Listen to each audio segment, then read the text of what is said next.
ଚିରିକିନି ପାଣି ଜମା ହେଇଥିଲା। ଯେତେବେଳେ ପାଣି ବାହାର କରିକି ଟ୍ରିଟମେଣ୍ଟ କଲେ ଦେଖିଲା ବେଳକୁ ବ୍ଲଡ଼ କ୍ୟାନ୍ସର ବାହାରିଲା। ଆଉ ମାନେ ବ୍ଲଡ଼ କ୍ୟାନ୍ସର ପାଇଁ ଆଙ୍କ ପାଖରେ ଔଷଧ ନାହିଁ, ମନା କଲେ କି ନେଇଯା କେବେ ଶଙ୍କରକୁ।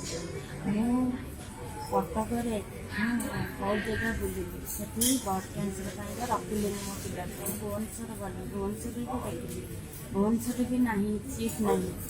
ଆଉ ଆଜ୍ଞା ନବୀନ ପଟ୍ଟନାୟକ ସରକାର ତମକୁ ହାତ ଗୋଡ଼ ଧରିକି କହୁଛି ମୋ ପିଲା ପାଇଁକା କେଉଁଠି ଗୋଟେ ସିଟ୍ ଦିଅନ୍ତୁ, ଆଉ ମୋ ସଂସାରରେ ଚିରଜୀବନ ହେଇକି ରହିବ। କୁନି ଶିଶୁଟିର କରୁଣ କାହାଣୀ କିଏ ଶୁଣିବ, କିଏ ବୁଝିବ? ସୁମତି ମହାରଣା, ତାଙ୍କର ଏକମାତ୍ର ସନ୍ତାନ ସୂର୍ଯ୍ୟକାନ୍ତ ମହାରଣା। ବାପା କଣ୍ଡୁରୀ ମହାରଣା ନିଖୋଜ।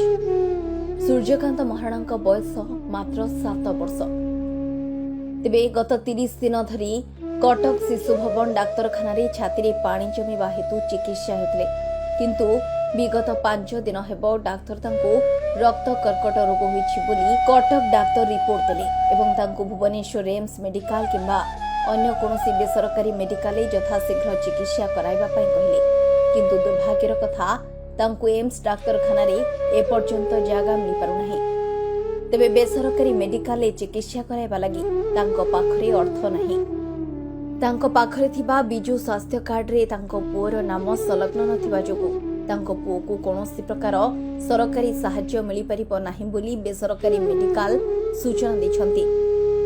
ତେବେ ଆପଣଙ୍କର ଏହି ଟିକିଏ ସାହାଯ୍ୟ ଗୋଟିଏ ନିଷ୍ପାପ ଶିଶୁର ଜୀବନ ବଞ୍ଚାଇ ପାରିବ।